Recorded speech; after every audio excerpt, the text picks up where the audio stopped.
Hello दोस्तों, आपका स्वागत है हमारे यूट्यूब चैनल में। आज आपके लिए लाए हैं ग्रुप डी से संबंधित महत्वपूर्ण प्रश्न जो कि आगामी परीक्षा में आ सकता है। चलिए स्टार्ट करते हैं।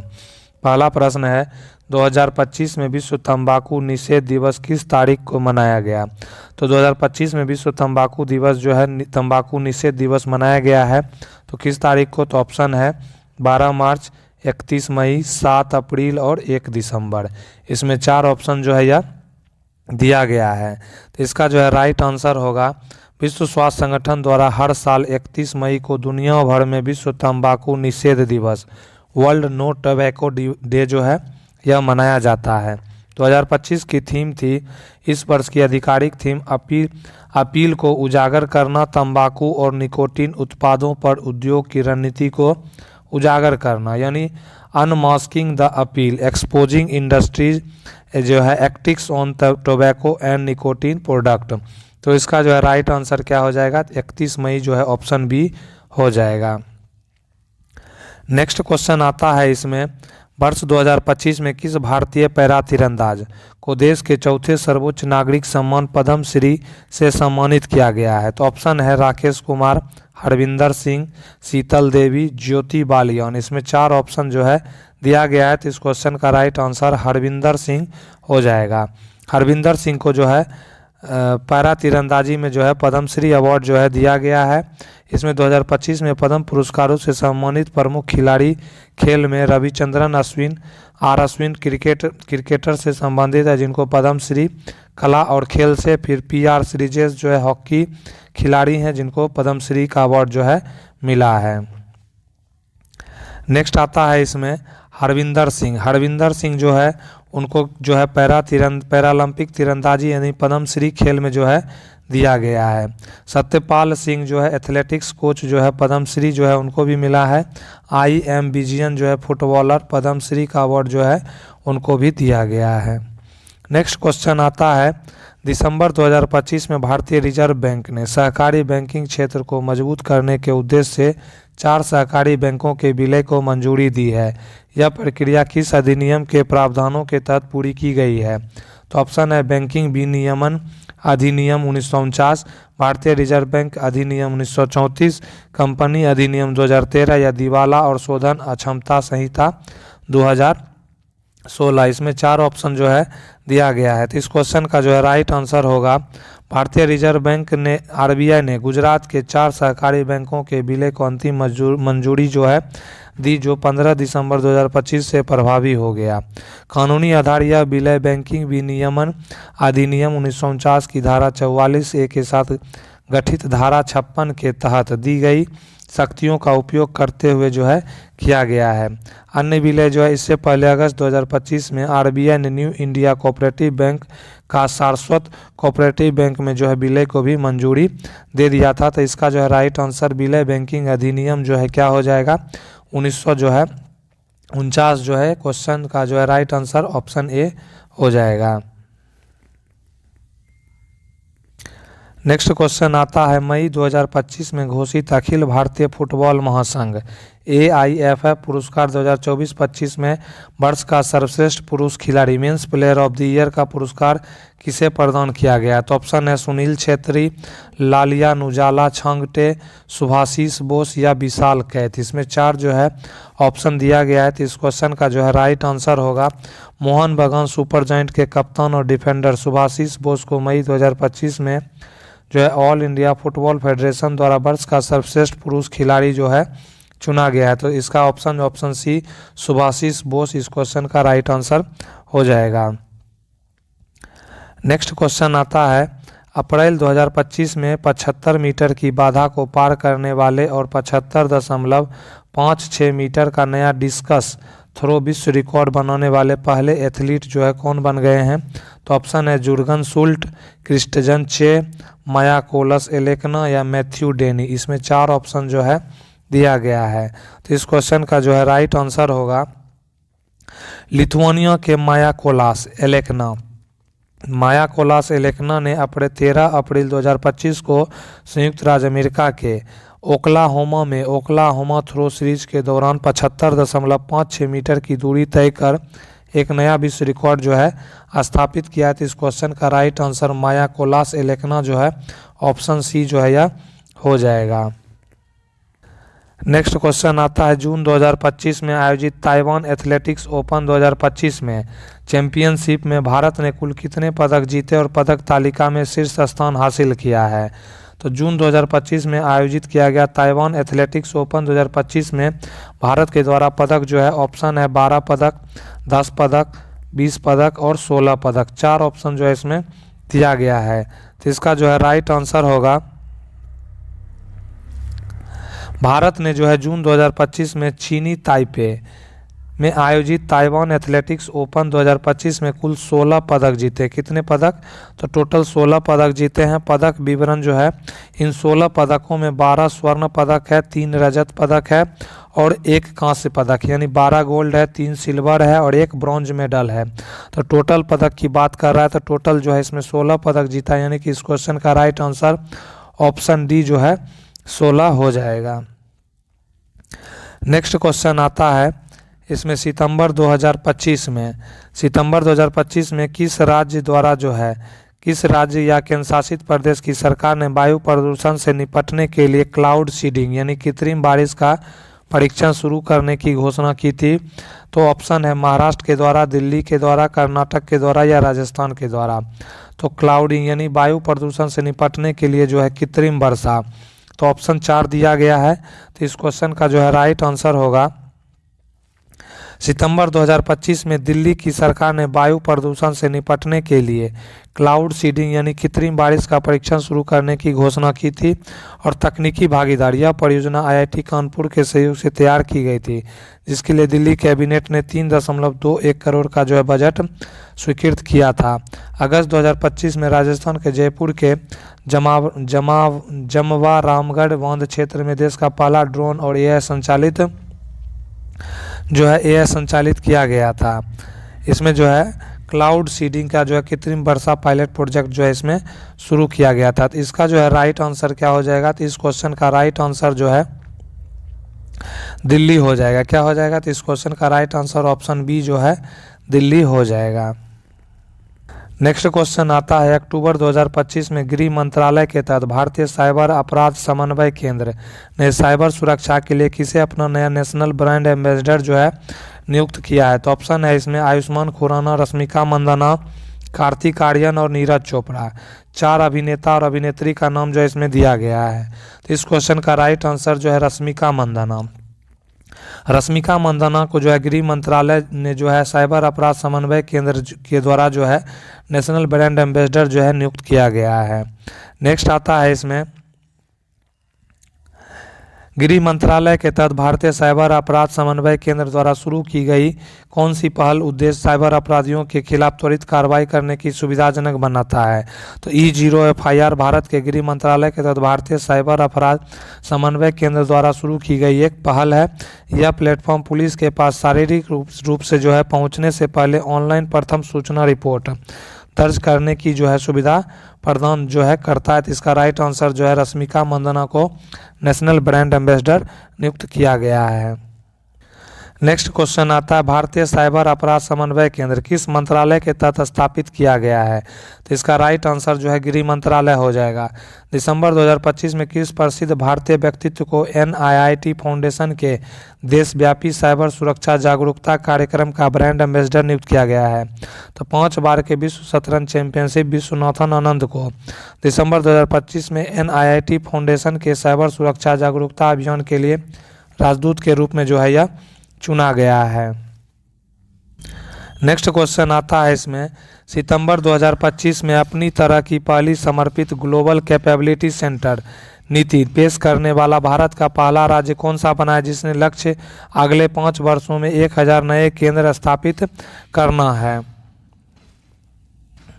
इसमें जो है ऑप्शन दिया गया है कर्नाटका, तमिलनाडु, महाराष्ट्र और तेलंगाना। इसमें 4 स्टेट का जो है नाम दिया गया है। तो इस क्वेश्चन का जो है राइट आंसर होगा, महाराष्ट्र कैबिनेट ने 30 सितंबर 2025 को Maharashtra global capability centre policy 2025-30 को मंजूरी दी है, जो राज्य को वैश्विक नवाचार हब बनाने का लक्ष्य रखती है। इस नीति से 50,600 करोड़ रुपए का निवेश और 5 लाख रोजगार सृजन का अनुमान है, जिसमें टियर 2 और 3 शहरों जैसे नागपुर, नासिक में 400 नए जीसीसी स्थापित होंगे। यह भारत में जीसीसी के विस्तार को बढ़ावा देगी, जहां वर्तमान में 1900 से अधिक केंद्र हैं। नेक्स्ट है, कौन सा राज्य देश में समर्पित ग्लोबल कैपेबिलिटी सेंटर नीति लाने वाला पहला राज्य बन गया है? तो इसका राइट आंसर जो है मध्य प्रदेश हो जाएगा। तो इसका जो है राइट आंसर जो है क्या हो जाएगा? तो इसका जो है right answer Maharashtra, option C जो है यह हो जाएगा। नेक्स्ट क्वेश्चन आता है, जुलाई 2025 में रक्षा अनुसंधान और विकास संगठन डीआरडीओ ने सतह से सतह पर मार करने वाली परलय मिसाइल का सफल परीक्षण किस द्वीप से किया है? तो परलय मिसाइल का सफल परीक्षण डीआरडीओ के द्वारा कहाँ से किया गया? तो ऑप्शन है माजुली द्वीप, अब्दुल कलाम द्वीप, हैवलॉक द्वीप और श्रीहरिकोटा। इसमें 4 द्वीप का जो है ऑप्शन दिया गया है। तो इसका राइट आंसर जो है डॉक्टर एपीजे अब्दुल कलाम द्वीप उड़ीसा के तट से जो है परलय मिसाइल का जो है सफल परीक्षण डीआरडीओ के द्वारा किया गया है। इसमें जो है तारीख जो है 28 और 29 जुलाई 2025 को इसका जो है सक्सेसफुल किया गया। मिसाइल परलय सतह से सतह पर मार करने वाली अर्ध बैलिस्टिक मिसाइल है। उद्देश्य जो है कम दूरी के उच्च सटीक सामरिक हमलों के लिए जो है यह जो है बेस्ट मिसाइल है। नेक्स्ट क्वेश्चन आता है, वर्ष 2025 में राष्ट्रीय सुरक्षा सलाहकार अजीत डोभाल ने किस अंतर्राष्ट्रीय सम्मेलन में विश्व समुदाय से आतंकवाद के खिलाफ दोहरे मापदंड छोड़ने का आह्वान किया और ऑपरेशन सिंदूर की सफलता की जानकारी को साझा किया है? तो ऑप्शन है शंघाई सहयोग संगठन और सुरक्षा परिषद बैठक, म्यूनिक सुरक्षा सम्मेलन, रायसीना डायलॉग, G20 विदेश मंत्रियों की बैठक। 4 ऑप्शन जो है इसमें दिया गया है। तो इसका जो है राइट आंसर होगा, वर्ष 2025 में राष्ट्रीय सुरक्षा सलाहकार NSA अजीत डोभाल ने शंघाई सहयोग संगठन SCO के राष्ट्रीय सुरक्षा सलाहकारों की बैठक में विश्व समुदाय से आतंकवाद के खिलाफ दोहरे मापदंड डबल स्टैंडर्ड छोड़ने का आह्वान किया। यह बैठक 24 जून 2025 की बीजिंग, चीन में आयोजित की गई थी। इसी बैठक में उन्होंने हाल ही में ऑपरेशन सिंदूर की सफलता के बारे में भी जानकारी साझा की। उन्होंने बताया कि यह ऑपरेशन 22 अप्रैल 2025 को पहलगाम, जम्मू कश्मीर में हुए आतंकी हमले के जवाब में जो है किया गया था। तो इसका राइट आंसर जो है सही शंघाई सहयोग संगठन और राज्य सुरक्षा परिषद की बैठक में जो है यह किया गया था। तो ऑप्शन जो है ए राइट आंसर हो जाएगा। नेक्स्ट क्वेश्चन आता है, नवंबर 2025 में ब्राजील में आयोजित होने वाला COP30 यानी COP30 मुख्य रूप से किस अंतर्राष्ट्रीय ढांचे या उद्देश्य पर आधारित है? तो ऑप्शन है जैव विविधता कन्वेंशन केंद्र, जलवायु परिवर्तन पर संयुक्त राष्ट्र फ्रेमवर्क कन्वेंशन, विश्व स्वास्थ्य संगठन, संयुक्त राष्ट्र समुद्री कानूनी संधि। 4 ऑप्शन जो है इसमें दिया गया है। तो इसका जो है राइट आंसर होगा, COP का अर्थ होता है conference of parties, conference of the parties. COP30 जलवायु परिवर्तन पर संयुक्त राष्ट्र फ्रेमवर्क कन्वेंशन के हस्ताक्षरकर्ता देशों की 30वां वार्षिक सम्मेलन है। ये आयोजन कहाँ हुआ था? तो आयोजन जो है होस्टिंग यह सम्मेलन 10 से 21 नवंबर 2025 तक ब्राजील के बेलम शहर में आयोजित किया जा रहा है। यह अमेजन वर्षा वन के प्रवेश द्वार पर होने वाला जो है COP है। नेक्स्ट क्वेश्चन आता है, 29 से 30 मार्च 2025 को नई दिल्ली के विज्ञान भवन में आयोजित पर्यावरण 2025 यानी इन्वायरमेंट 2025 पर 2 दिवसीय राष्ट्रीय सम्मेलन का उद्घाटन और अध्यक्षता किसके द्वारा किया गया था? तो ऑप्शन है नरेंद्र मोदी, भूपेंद्र यादव, द्रौपदी मुर्मू और जगदीप धनखड़। इसमें 4 ऑप्शन जो है दिया गया है।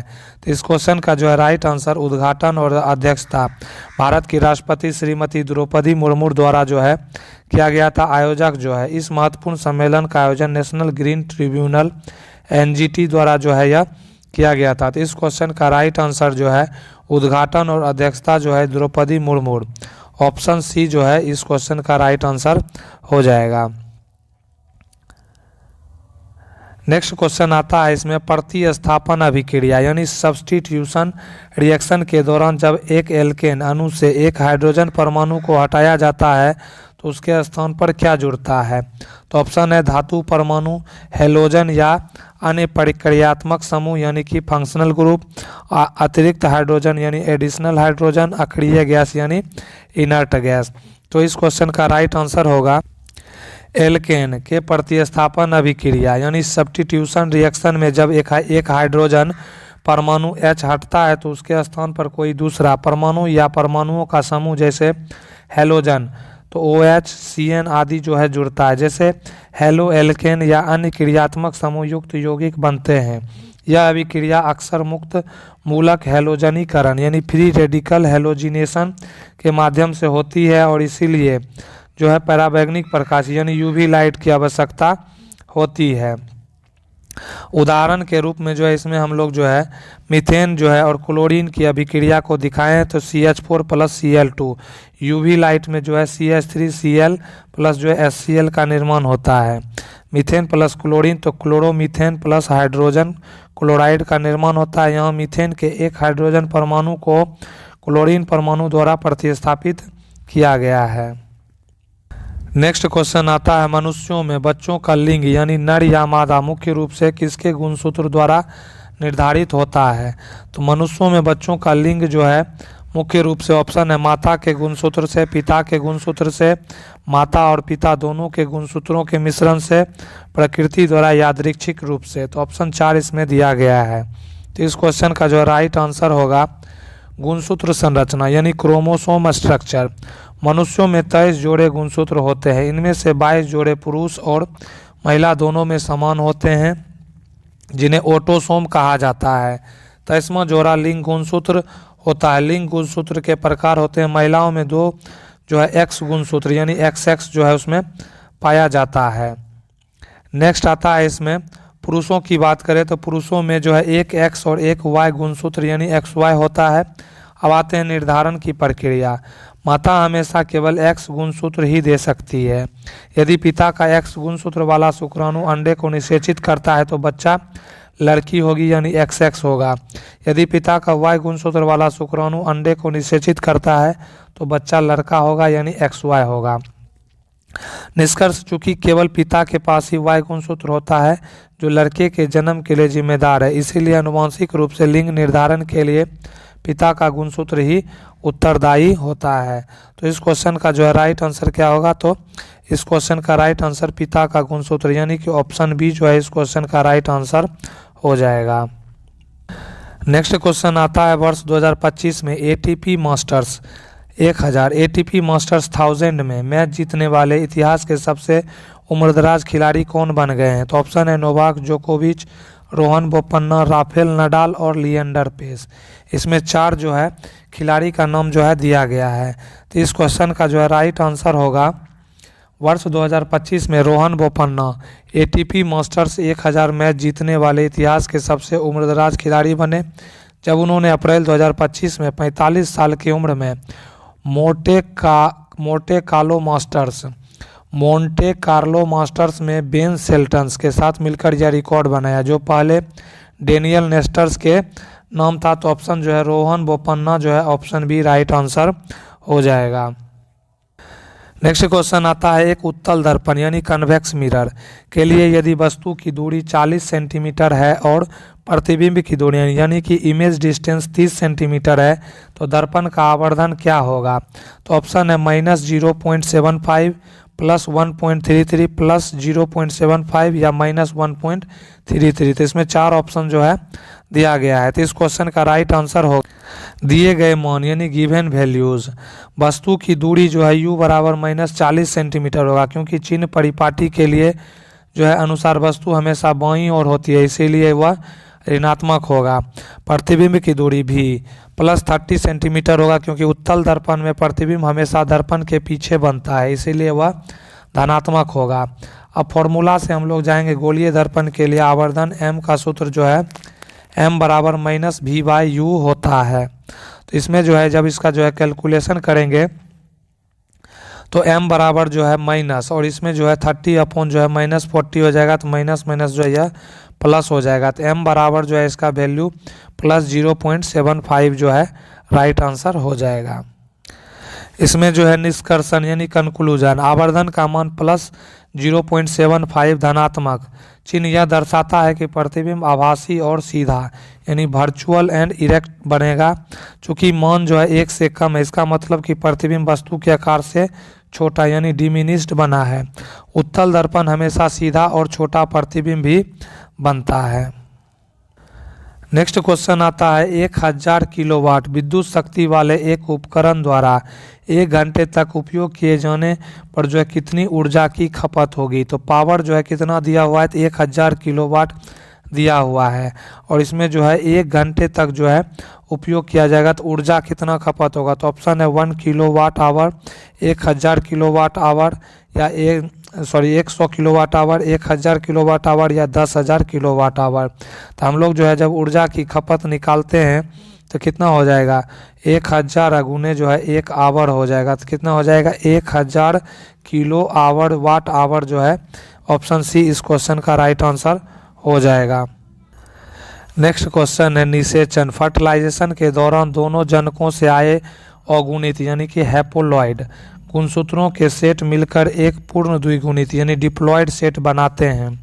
इस नवनिर्मित कोशिका को क्या कहा जाता है जो एक नए जीव के विकास का जो है नींव रखता है। तो ऑप्शन है गैमेट, जायगोट, एम्ब्रियो और गर्भ यानी फोइटस। 4 ऑप्शन जो है इसमें दिया गया है। तो इसका जो है राइट आंसर होगा लैंगिक प्रजनन में नर युग्मक यानी शुक्राणु और मादा युग्मक यानी अंडाणु दोनों जो है हैप्लॉइड यानी एन होते हैं, यानी उनमें गुणसूत्रों का केवल एक सेट होता है।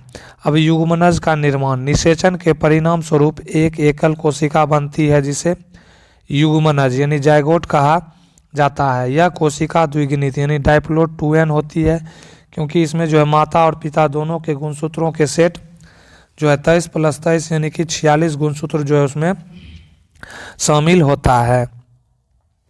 नेक्स्ट आता है विकास की नींव। यह युग्मनज की वह पहली कोशिका है जो बार बार विभाजित होकर भ्रूण यानी एम्ब्रियो बनती है और अंततः एक पूर्ण जीव के रूप में विकसित होता है। अब आता है निषेचन यानी फर्टिलाइजेशन।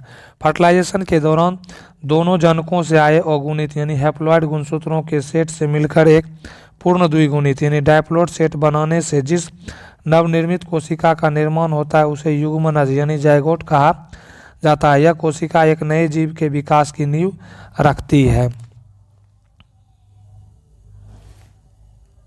नेक्स्ट क्वेश्चन आता है उत्तल दर्पण यानी कॉन्वेक्स मिरर में यदि कोई प्रकाश की किरण मुख्य अक्ष यानी प्रिंसिपल एक्सिस के समांतर आपतित होता है तो परावर्तन के बाद वह किरण कहाँ से आती हुई प्रतीत होती है, अर्थात प्रतिबिंब या बिंदु कहाँ बनेगा। तो ऑप्शन है वक्रता केंद्र पर, मुख्य फोकस पर, ध्रुव और फोकस के बीच, अनंत पर। इसमें 4 ऑप्शन जो है दिया गया है। तो इस क्वेश्चन का जो है राइट आंसर होगा उत्तल दर्पण के मुख्य अक्ष के समांतर आने वाली प्रकाश की किरणें परावर्तन के बाद फैल जाती है यानी डाइवर्ज हो जाती है। यदि इन परावर्तित किरणों को पीछे की ओर बढ़ाया जाए तो वे दर्पण के पीछे स्थित मुख्य फोकस F पर जो है मिलती हुई प्रतीत होती है।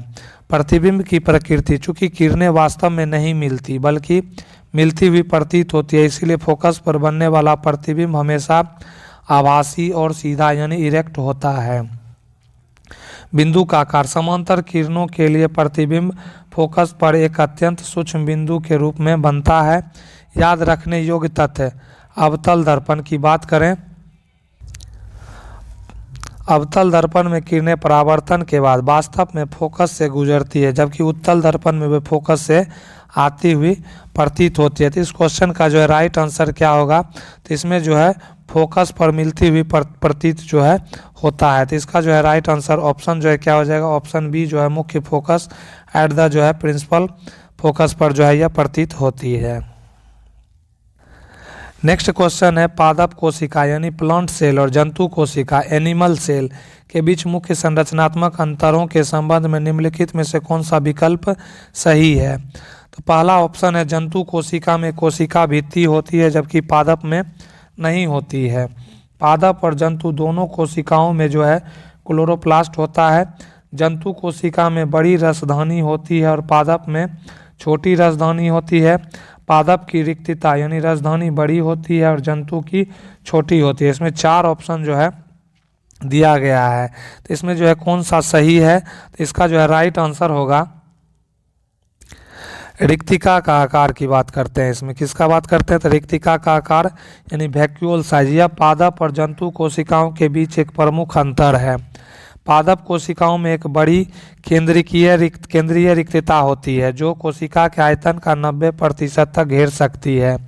इसका मुख्य कार्य पानी और पोषक तत्वों का भंडारण करना और कोशिकाओं को जो है कठोरता यानी टर्जिडिटी जो है प्रदान करना होता है। जंतुओं में रिक्तिका, जंतु कोशिकाओं में रिक्तिकाएं आमतौर पर तो अनुपस्थित होती हैं या बहुत छोटी होती हैं। अस्थायी और संख्या में अधिक होता है, इसीलिए राइट आंसर ऑप्शन डी। पादप की रिक्तिका यानी राजधानी बड़ी होती है और जंतु की छोटी होती है। संयुक्त राष्ट्र विकास कार्यक्रम यूएनडीपी द्वारा जारी मानव विकास सूचकांक यानी ह्यूमन डेवलपमेंट इंडेक्स 2025 की रिपोर्ट में भारत ने कौन सा स्थान हासिल किया है, तो ऑप्शन है 134वां, 132वां, 129वां, 130वां। 4 ऑप्शन जो है इसमें दिया गया है। तो मानव विकास सूचकांक में जो है भारत का स्थान, तो भारत का स्थान जो है 130वां रहा है। कौन सा, 130वां। ऑप्शन डी जो है इसका राइट आंसर हो जाएगा। नेक्स्ट इसमें जो है HDI ह्यूमन डेक्स इंडेक्स मूल्य जो है इसका कितना पॉइंट रहा है, तो 0.685 जो है भारत का 2023 के लिए रहा है। सुधार 2022 में भारत 133वें स्थान पर जो था, जो 2023 में बढ़कर 130वां हो गया। श्रेणी, भारत अभी भी मध्यम मानव विकास श्रेणी में है लेकिन उच्च मानव विकास के करीब है।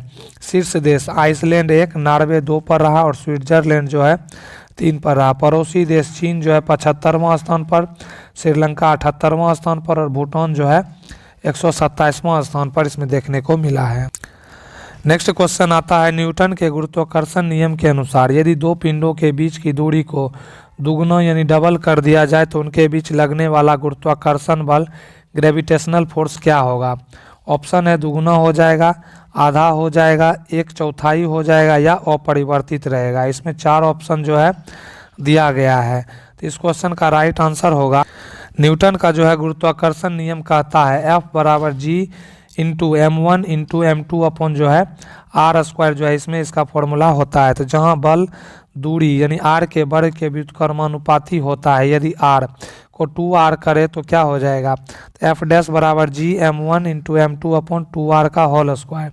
तो टोटल जो है रिजल्टेंट F अपॉन जो है 4 हो जाएगी, यानी 1/4 जो है विल बी बिकम द 1/4, इसका राइट आंसर हो जाएगा।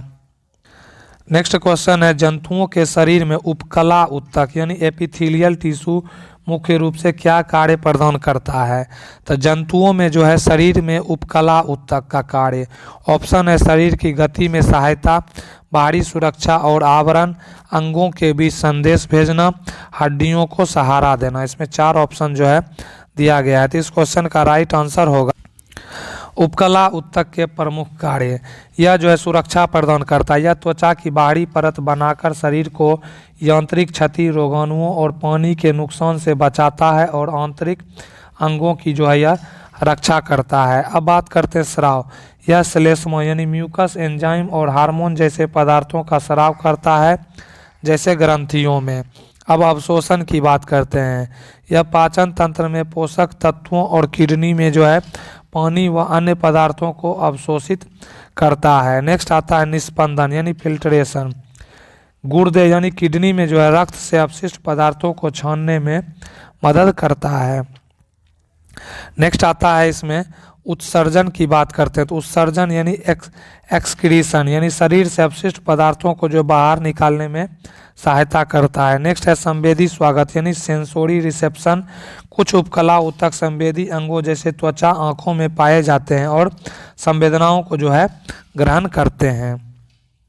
नेक्स्ट अन्य विकल्पों का जो है स्पष्टीकरण में पेशी ऊतक यानी मस्कुलर टिश्यू जो है गति में सहायता करता है, तंत्रिका ऊतक जो है नर्वस टिश्यू संदेश भेजने का कार्य करता है, संयोजी ऊतक यानी कनेक्टिव टिश्यू यह अंगों को सहारा और जो है जोड़ प्रदान करता है। नेक्स्ट क्वेश्चन आता है, मानव मस्तिष्क का कौन सा भाग सोचने यानी थिंकिंग, यादाश्त, मेमोरी और तर्क यानी रीजनिंग जैसे उच्च बौद्धिक गतिविधियों के लिए उत्तरदायी होता है। तो ऑप्शन है अनुमस्तिष्क यानी सेरेबलम, प्रमस्तिष्क सेरेब्रम, मेडुला ओब्लागेंटा और हाइपोथैलेमस। इसमें 4 ऑप्शन जो है दिया गया है। इसका राइट आंसर होगा प्रमस्तिष्क यानी सेरेब्रम। मानव मस्तिष्क का सबसे बड़ा और सबसे महत्वपूर्ण हिस्सा है। यह अग्र मस्तिष्क यानी फोर ब्रेन का जो है मुख्य भाग है। कार्य की बात करते हैं तो फंक्शन, इसे बुद्धि का केंद्र माना जाता है। यह सोचना, तर्क करना, योजना बनाना, यादाश्त, भाषा और भावनाओं का नियंत्रण इसी भाग द्वारा जो है होता है, यानी सेरेब्रम के द्वारा जो है होता है। अन्य विकल्पों का कार्य, अनुमस्तिष्क यानी सेरेबलम, यह शरीर का संतुलन यानी बैलेंस और मुद्रा यानी पोस्चर बनाए रखता है, अनुमस्तिष्क। मेडुला की बात करते हैं, यह अनैच्छिक क्रियाओं जैसे रक्तचाप, लार लाना और उल्टी को जो है नियंत्रित करता है। हाइपोथैलेमस, यह भूख, प्यास और शरीर के तापमान को नियंत्रित करता है। तो इस क्वेश्चन का राइट आंसर जो है सेरेब्रम यानी कि प्रमस्तिष्क जो है ऑप्शन बी राइट आंसर हो जाएगा। नेक्स्ट क्वेश्चन आता है, नवंबर 2025 में हुए विधानसभा चुनाव के बाद नीतीश कुमार ने एनडीए गठबंधन के साथ मिलकर किस राज्य में नई सरकार का गठन किया है? तो ऑप्शन है इसमें उत्तर प्रदेश, बिहार, झारखंड और उड़ीसा। इसमें 4 राज्यों का नाम जो है दिया गया है। तो नीतीश कुमार वर्तमान में जो है बिहार के मुख्यमंत्री के रूप में कार्य कर रहे हैं। इसमें जो है परिणाम के रूप में जो है एनडीए को 202 सीटें यानी बीजेपी को 89 और जेडीयू को 85। शपथ जो है 20 नवंबर 2025 को जो है गांधी मैदान में किया गया। उप मुख्यमंत्री सम्राट चौधरी और विजय सिन्हा जो है इसमें जो है बने हैं। नेक्स्ट आता है इसमें, निम्नलिखित में से जो है कौन सा एक कोलाइडल यानी कोलाइड का उदाहरण नहीं है? तो ऑप्शन है कोहरा, बादल, वायु और दूध। इसमें 4 ऑप्शन जो है दिया गया है। तो इस क्वेश्चन का जो है राइट आंसर होगा कोलाइड जो है एक विषमांगी यानी हेट्रोजीनियस मिश्रण होता है, जिसमें कणों का आकार इतना बड़ा होता है कि वे प्रकाश को प्रकीर्णित यानी स्कैटर कर सके, लेकिन इतने बड़े नहीं कि स्थिर रखने पर नीचे बैठ जाएं। कोहरा और बादल ये एरोसोल प्रकार के कोलाइड हैं, जहां पानी की सूक्ष्म बूंदें गैस वायु में फैली होती हैं। दूध, यह एक इमल्सन है जहां वसा के कण पानी में निलंबित रहते हैं। नेक्स्ट आता है इसमें दूध की बात करते हैं। दूध यह जो है एक इमल्सन है जहाँ वसा के कण में जो है निलंबित रहते हैं। वायु गैसों का एक समांगी मिश्रण यानी होमोजीनियस मिक्सचर या विलयन है, न कि कोलाइड है। इसके घटक यानी कण नाइट्रोजन, ऑक्सीजन, आर्गन आदि इतने छोटे होते हैं कि वे प्रकाश को उस तरह प्रकीर्णित नहीं करते जैसे कोलाइड करते हैं, और वे पूरी तरह से जो है मिश्रित होते हैं। तो इसमें जो है इस क्वेश्चन का राइट आंसर क्या हो जाएगा? तो जो है क्या होगा? तो कोहरा और बादल हो जाएगा। क्या हो जाएगा? कोहरा और बादल जो है ये कोलाइड का है, वायु भी है और लेकिन दूध जो है यह नहीं है, तो यह इमल्सन का एक रूप है। तो ऑप्शन डी जो है इस क्वेश्चन का राइट आंसर हो जाएगा। नेक्स्ट क्वेश्चन है, यदि किसी वस्तु पर लगाया गया बल यानी फोर्स और वस्तु का विस्थापन यानी डिस्प्लेसमेंट दोनों एक ही दिशा में हो तो किए गए कार्य यानी वर्क डन की प्रकृति या स्थिति क्या होगी? तो ऑप्शन है ऋणात्मक यानी निगेटिव, धनात्मक यानी पॉजिटिव, शून्य यानी जीरो या अपरिभाषित अनडिफाइंड। तो इसका जो है राइट आंसर होगा, कार्य का सूत्र होता है W बराबर FS cos थीटा है, जहां थीटा बल और विस्थापन के बीच का कोण है। एक ही दिशा में होने पर थीटा 0 डिग्री होगा, इसीलिए cos 0 का मान 1 और जो है W बराबर FS हो जाएगा। धनात्मक बल वस्तु को जो है गति प्रदान करेगा। नेक्स्ट इसमें जो है अन्य स्थितियों की हम लोग जो है बात करेंगे। तो ऋणात्मक, यदि बल और विस्थापन विपरीत दिशा में हो तो थीटा 180 डिग्री होगा, तो वह ऋणात्मक हो जाएगा। यदि बल और विस्थापन लंबवत हो यानी परपेंडिकुलर हो और थीटा 90 डिग्री होगा, तो जैसे कूली द्वारा सिर पर बोझ उठाकर चलना, तो इसका जो है कार्य क्या हो जाएगा? तो कार्य 0 हो जाएगा। तो दोस्तों जो है इसमें कैसा लगा वीडियो, प्लीज़ इसको जो है लाइक करें, कमेंट करें, ज़्यादा से ज़्यादा जो है शेयर करें। नए हैं तो चैनल को सब्सक्राइब करें। वीडियो देखने के लिए दिल से धन्यवाद।